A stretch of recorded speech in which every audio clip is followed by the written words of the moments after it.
We're honored to be joined by Dr. Ron Gozali, Executive Vice President of Rafael, for a conversation with Dr. Seth Frantzman, the Jerusalem Post's Middle East correspondent. Well, welcome back. I'm really happy here today to have Dr. Ron Gozali, the Executive Vice President of Land and Naval Systems at Rafael Advanced Defense Systems. He's on the cutting edge of everything that Israel's doing in terms of our defense technology. And I just want to start by maybe you could give us a sense, some of your background, what you've done, what you've seen, because you've been there at the key junctures of Israel's history in terms of what Israel's doing to defend our citizens, and also technology that is going to change all the world around us. Well, thank you for having me, Seth. Rafael is the cornerstone of the story of the State of Israel, celebrating 72 years. Formed originally as the science corps of the State of Israel, but became a very unique combination of a national lab alongside a world-class defense technology system provider. Our mission is first and foremost to deliver cutting-edge solutions to the Israeli Defense Forces, but also for our customers around the globe. And Rafael is the junction between innovation, technology, system development, and solving real unmet operational needs of the IDF that are relevant to the global market. Well, that's great. One of the things I think we're all aware of, one of the most famous products is obviously Iron Dome. And just recently in Israel, I think when they were signing this Abraham Accords in Washington, there were rockets fired at Israel, and they were intercepted by Iron Dome. And over the last 10 years, that system has revolutionized the ability of Israeli citizens to just go about their daily life and not to spend wars all the time hiding, running back and forth to bunkers and things like that. People are familiar with Iron Dome, but they're maybe not as familiar with some of the other stuff you guys are doing. So I thought maybe you could give us a sense of not only your experience with the Iron Dome defense system that everyone has heard about and how that came about, but also other systems that are really, really fascinating. Sure. I remember back in 2006 when we went down to Sderot and we saw children celebrating their birthday in huge shelters while rockets and mortars are coming to the south part of Israel. And I remember that we formed a team which not only introduced the most advanced interceptor, but also back like 15 years ago, introduced artificial intelligence as well as big data algorithms to really solve the trajectories of hundreds of rockets that are upcoming to the south part of Israel. And what I understand is what's really fascinating about Rafael and what you're doing is it's not just the missile, it's not just the machinery, it's not just like the phone, it's what's inside it and things like artificial intelligence, big data. I think those kind of words, a lot of people hear that and they think, I don't know, is that Robocop, what is it, Terminator? I don't know what it means. Can you try to walk us through, what is artificial intelligence? What exactly is going on and how is it like the brain and all these different great concepts that we hear about? Yes, absolutely. So what we do in Rafael, we actually imitate the human brain in a computer. So, for example, your eyes and your ears are the sensors. But what we do in the back of your brain, the occipital lobe, we really imitate by developing algorithms, the computer vision capabilities. For example, to bring 3D modeling of urban environment, to perform navigation in GPS-denied environment by only vision, and to do automatic target recognition and detection. The second part of the AI revolution that we are introducing to the market is the data fusion. You get data from electro-optic sensors, from radar, from text. We do a mixture of all of this data to really pinpoint the right target. And then we introduce to the computer the next level of data science, which is really understanding, the computer understand the defense arena.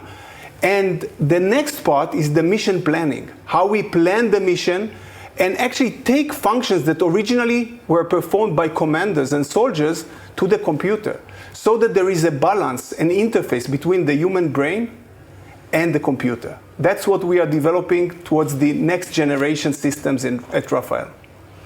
That's really amazing. And I think one of the things that's interesting in terms of Israel in general and the DNA, I think that your company also represents here is a bit of like, you know, the idea that we have not only a startup nation, but what this kind of means for the Jewish people and also what it means for the average soldier or what it means to protect the average person. Maybe you could give us a sense kind of where that inspiration comes from and what it means for us and for the future. Yeah, we actually introduced these solutions to help the soldier and the commander doing tasks, and we use it in an everyday world in the commercial field, like using Waze for navigation. We start to hear about autonomous driving. What we do, we introduce it in the battlefield using drones and using unmanned platforms and using net-centric warfare to really shift tasks from the commander to the computer. And we work on this interface. A second part of that revolution is net-centric warfare, where we can close the loops in between the sensors and the shooters in a very accurate, rapid, and safe manner so that we can really hit the right target while avoiding collateral damage. And you know, I would like to share with you a bit about the human spirit of the people of Rafael behind this system development.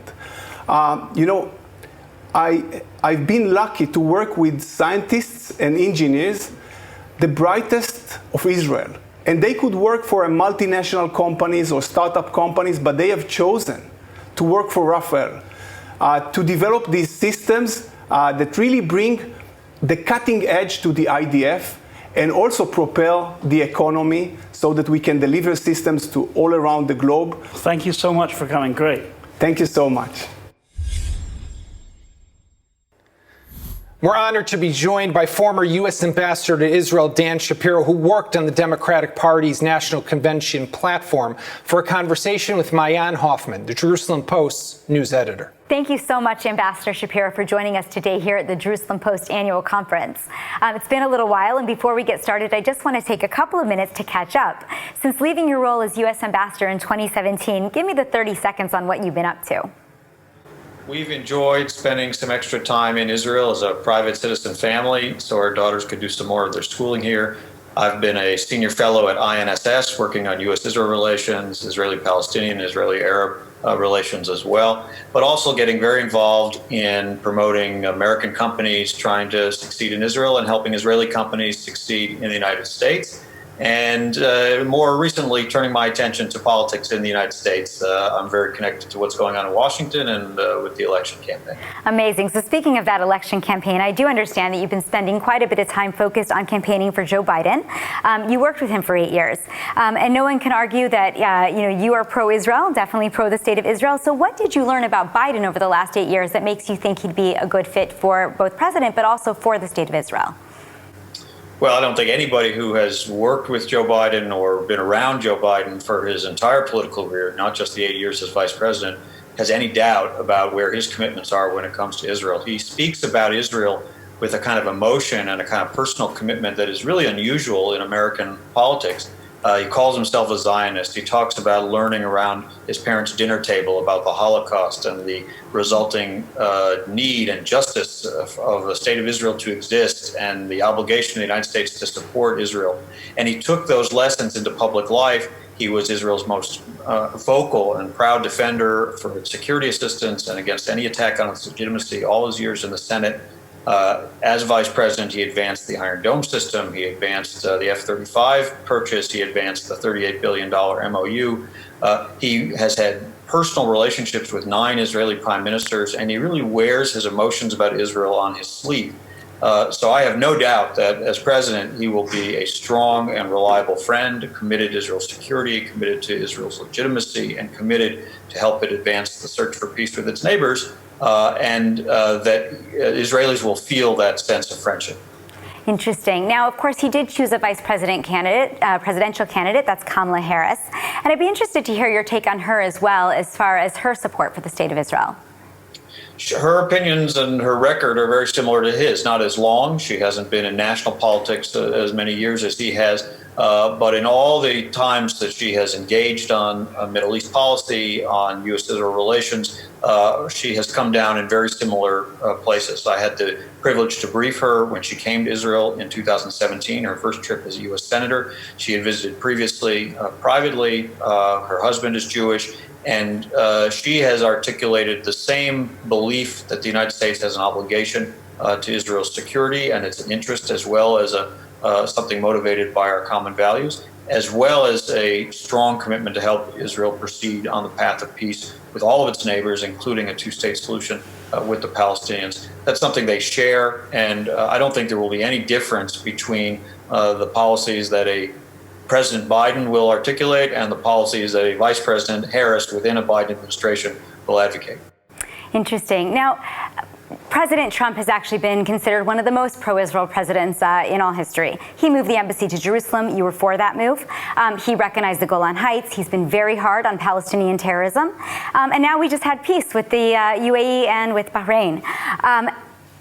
Not that anything would be wrong with the Biden presidency, and Israelis obviously don't vote in the U.S. election. But for those Americans who are having Israel in mind, why would they choose anything but President Trump? Well, first of all, I think the last sentence of your question is important. There aren't very many American voters who will make Israel the primary thing they will vote on this year. This election is about much bigger national issues in the United States than any foreign policy issue, including what relates to the state of Israel. I think in this case, those who elevate that issue as a high priority in their voting will see that there are two, a president and a challenger who are strong friends and deeply committed to Israel's security, so they may then make their decisions on other bases. But I think you can make a very strong case that despite the things that President Trump has done that many Israelis appreciate, there are a lot of other problems in the reckless, impulsive decision-making style that he brings to the presidency. He exposed Israeli intelligence to the Russian foreign minister and ambassador in the Oval Office in the first year, compromising the Israeli intelligence operation against ISIS. He, on a dime, turned and announced the withdrawal of U.S. troops from Syria after months of reassuring Israeli leaders that those troops were staying exactly where they were.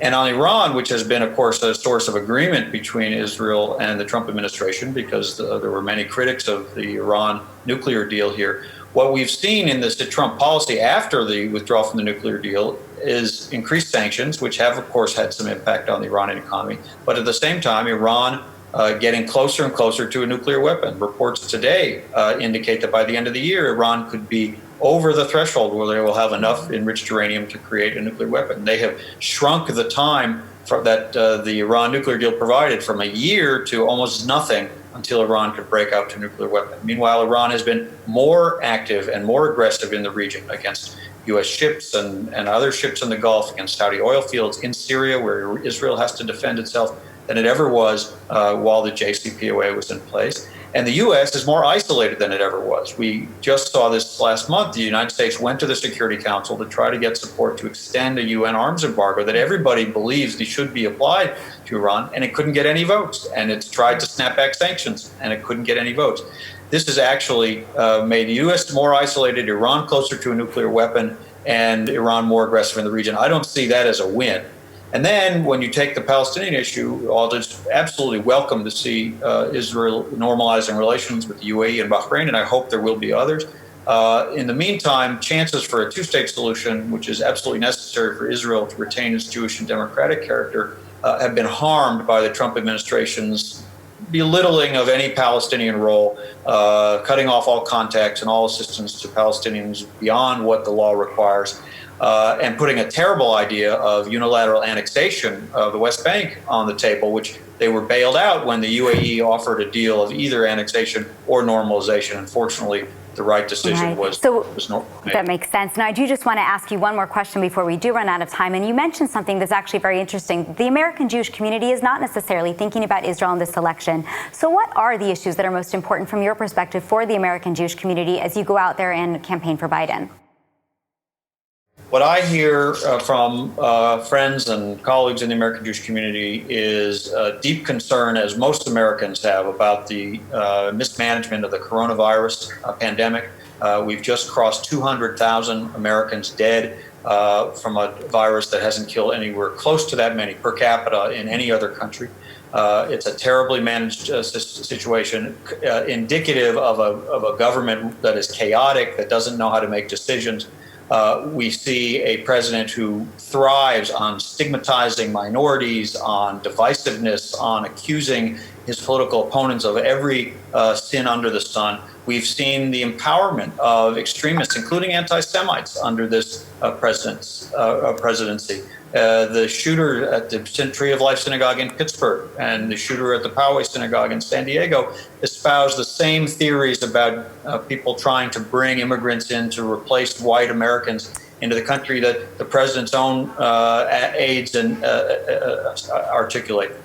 So this has really left the United States in a very fraught situation that many American Jews, I think many Americans across the board, feel uncomfortable. It's not the America that we think we should be. It's crueler, it's more corrupt, it's more chaotic, and we need a president who is actually able to restore the equilibrium and the balance and the decency that the United States has been known for. Wonderful. Well, thank you so much for sharing your thoughts with us today, Ambassador Shapiro. It was wonderful to host you today. Thank you. Thank you. It's my pleasure to welcome Morgan Ortagus, the U.S. State Department's spokesperson, for a conversation with Herb Kanan, the Jerusalem Post's senior contributing editor. We have with us now the spokeswoman for the State Department, Morgan Ortagus. Thank you, Morgan. Thank you very much for being with us. Thanks for having me. It's great to be with the Jerusalem Post.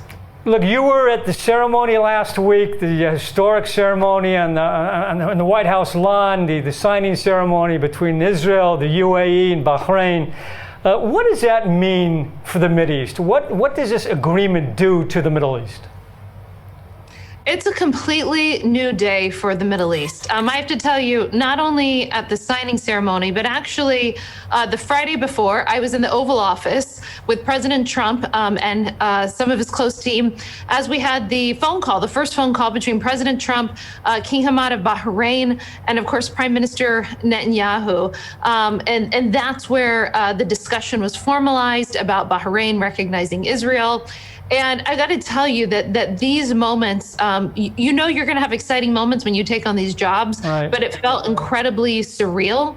It's hard to even put into words what these moments feel like. But I know that Secretary Pompeo, President Trump, Jared Kushner, we all believe that this is the start of something big for the Middle East. You know, I've been to the Middle East countless times with the Secretary. I was just there. We were there a few weeks right before Jared Kushner and Brian Hook and Avi Berkowitz were there.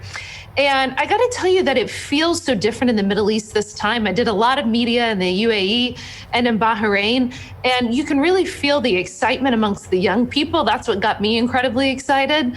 I think that the young people, the young Arabs, want to think about the Israeli and Palestinian issue differently than it has been thought about for the past 30 or 50 years. They recognize in my conversations with them that the old way of doing things is tired and it didn't work. And it, quite frankly, didn't help the Palestinian people. So I'm excited that we have a new era of leadership in the Gulf and that we have such a young population that is incredibly excited about visiting Israel, about having these new relationships. And I've said this a few times, the most important thing is that young Israeli children, young Emirati children, young Bahraini children are going to grow up in a world where it's normal for them to visit each other's countries, where it's normal to vacation, where it's normal to do business. And that is one of the most significant things that we have accomplished in the Trump administration, and I am so proud to be a part of it. Morgan, how did it happen? I mean, when Kushner, when Secretary Pompeo began dealing with this, there was a lot of criticism. It'll never happen. The Arab states won't normalize with Israel until there's a peace agreement with the Palestinian. What happened? What changed? Why did it work this time? Well, I think that this is 4 years of a different policy, of a different way of looking at the Middle East than the previous administration did. Remember, the JCPOA and the previous administration, their formulation to policy in the Middle East was premised upon the fact that it was inevitable that Iran was going to get a nuclear weapon, and it was inevitable that Iran would be this major power in the Middle East, a major player, and maybe even perhaps they thought would overtake the Arab area of responsibility, that sort of thing, just as it relates to power dynamics. We in the Trump administration fundamentally rejected that premise. We have rejected the premise that it's inevitable that they're going to get a nuclear weapon or that they will be the hegemonic power in the region. And so 4 years ago, the very first trip that President Trump took overseas was, of course, to Saudi, the Gulf, into Israel. And we made it clear that we were going to embolden and empower our allies, and that we were not going to reward our enemies, the Islamic Republic of Iran, with billions of dollars, that we were not going to allow them to continue to foment terrorism around the region, paid for, through sanctions relief. And of course, where they would have inevitably gotten a weapon under the JCPOA. So again, this didn't happen overnight. This didn't even happen in the past few months. We put out the president's vision for the Middle East. I think it was in February of this year. This is 4 years of policies of saying, you know what, we will move the U.S. capital, the U.S. embassy to Jerusalem, Israel's capital. We will recognize the Golan Heights, and the number of actions that we've taken. We never believed this premise that World War III would happen in the Middle East if we did these things. And I think today we have been proven right. But look, the Palestinians obviously are feeling abandoned today. They're feeling abandoned by the UAE, by the Bahrainis, and they felt abandoned for a long time by the administration in Washington. What's the message to the Palestinian now that you have this agreement between Israel and these countries? Well, I think it's important to remember that we have fought for a Palestinian state for these people. In fact, in the president's vision for peace, we were able to get Israel to agree to a Palestinian state for the first time. So the only people that have brought a Palestinian state to the table, to the negotiating table, is the United States of America through our vision for peace. We care very much about the Palestinian people, and we think that they should be angry not at the Emiratis, not at the Bahrainis, not at the Israelis or the Americans. They should be angry at their own leadership, and they should start to question why their leadership still continues to want to live in this just past era of doing business. Clearly, the Middle East is changing, and Palestinian leadership needs to step up and come to the table for their own people. The only people that have failed them is their own leaders. And the message now to the Iranians from this agreement, I mean, how should they read this? What's the message you want to send to them? The message is that our maximum economic pressure campaign continues. We continue to hope that Iran will choose a peaceful path to negotiations. President Trump has always said that he doesn't seek war, that he wants peace, but he means what he says. We've seen that through the president deciding to take out Qasem Soleimani.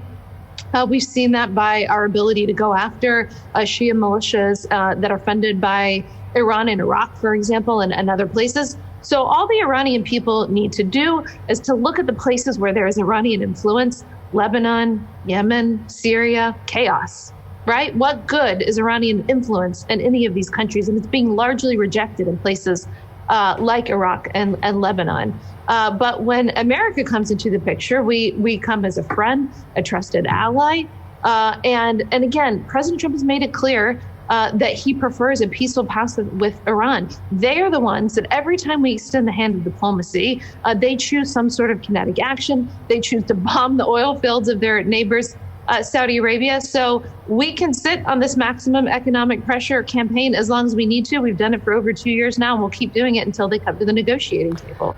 We're going to just have time for one last question. And it's clear, obviously, why this agreement is in Israel's interest, why it's in the Bahraini and the Emiratis' interest. Why is it in America's national security interest that there's this type of agreement now in the Middle East? What a fabulous question. Gosh, that really gives us the opportunity to think about what we have been doing for decades in the Middle East. First of all, peace for Israel, one of our strongest allies in the world, is important for American national security because we believe in a strong sovereign state of Israel. And so anything that will help keep Israel, our allies, safe is in American national security. But we also look at, we have had close partnerships with countries like UAE and Bahrain. We've had troops there. We've had military relationships, economic relationship, energy relations, diplomatic relationships for a very long time as well. So anytime that we can bring our friends and allies together, this is positive for the United States. President Trump has looked at the Middle East. He's looked at Afghanistan. He's looked at all the places where we have exerted ourselves through Republican and Democrat administrations over the past 2 decades. And he has said, I want to look at these problems differently. He looks at them from a businessman, someone who's not encumbered with the foreign policy thinking that so many people espouse here in Washington, some of just these tired, old, stale ideas. And it's refreshing. I got to say, it's really refreshing to work for someone, especially the president. He empowers Mike Pompeo, my boss. He empowers Jared Kushner and others. It's refreshing to work for someone who says, I'm just not accepting the conventional wisdom the way it's been told to everybody for decades. And it's proven to work this time. So anytime that America can be involved in peace, we know the Bible says, blessed are the peacemakers. Mike Pence mentioned that actually on Friday in the Oval Office. And when Mike Pence, our vice president, said that, it really touched my heart, because I think it's just a historic opportunity for us to stand for peace. But you only get peace through strength. You don't get a peace through appeasing our enemies. And that's something that I hope the previous administration and people who espouse that foreign policy ideal will learn from all of this. Great. Thank you, Morgan. Thank you for being with the Jerusalem Post. Much appreciated. You're welcome.